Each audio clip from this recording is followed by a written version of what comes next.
cả nhà, thì trên tay Yến là một cái bình hoa để bàn phòng khách hen. Yến sử dụng là thứ nhất là hoa lan nhện nè, thứ hai là hoa hồng màu hồng nè, cái thứ ba là hoa cẩm tú cầu nè. Còn lá thì Yến sẽ tận dụng trong hoa lá trong vườn ha. Đầu tiên là đuôi chồn mình có thể trồng được nè.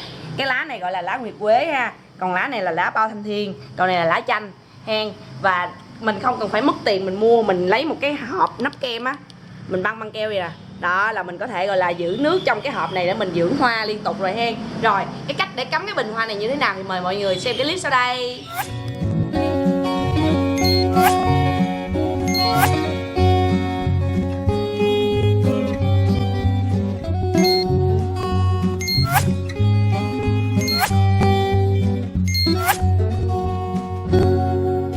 Bây giờ là đầu tiên Yến sẽ cắm cẩm tú cầu nha.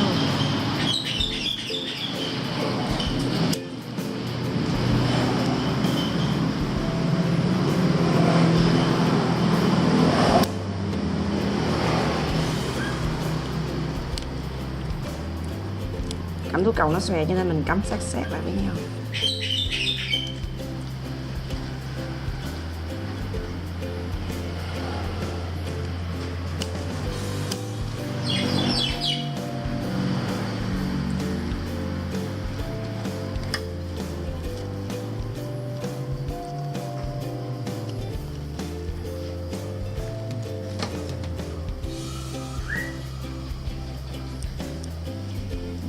Cắm hoa hồng vô ha.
Điểm nhấn của cái bình này là Yến sẽ sử dụng lan nhện.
Rồi.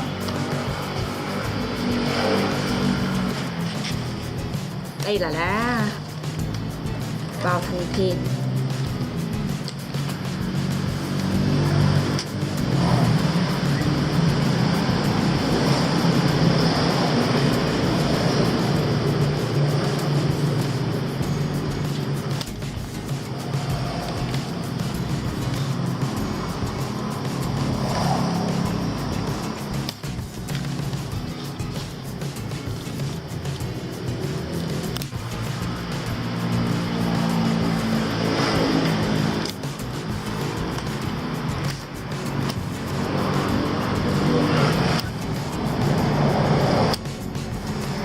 Những cái lá này mình dễ kiếm ở ngoài vườn á.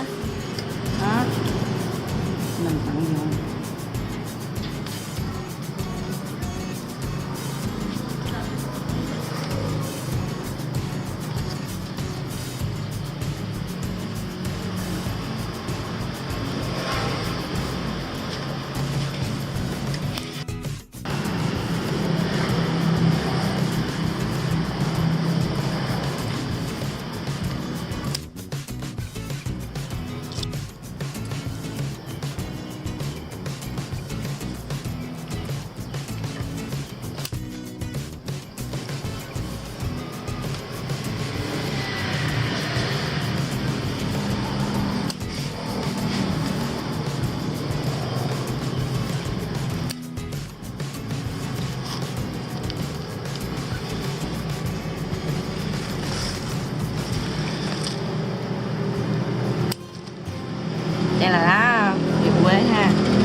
Với cái này thì như các Yến chỉ á, ban đầu á, thì là mình sẽ tận dụng được những cái đồ vật ở trong nhà mình để mà mình làm cái bình hoa luôn.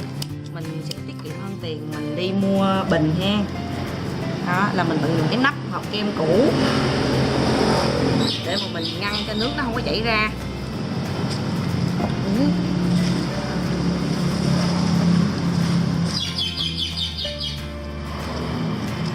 Này là lá chanh.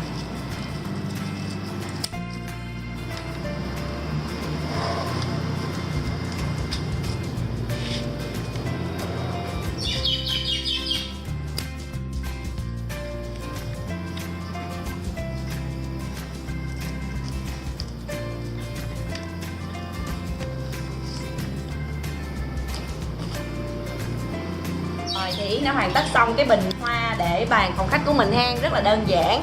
Cả nhà có thể tận dụng để mà cắm cho cái phòng khách của nhà mình ha. Rồi nếu cả nhà thích thì nhớ nhấn like ủng hộ Yến nha. Hẹn gặp lại cả nhà trong clip tiếp theo.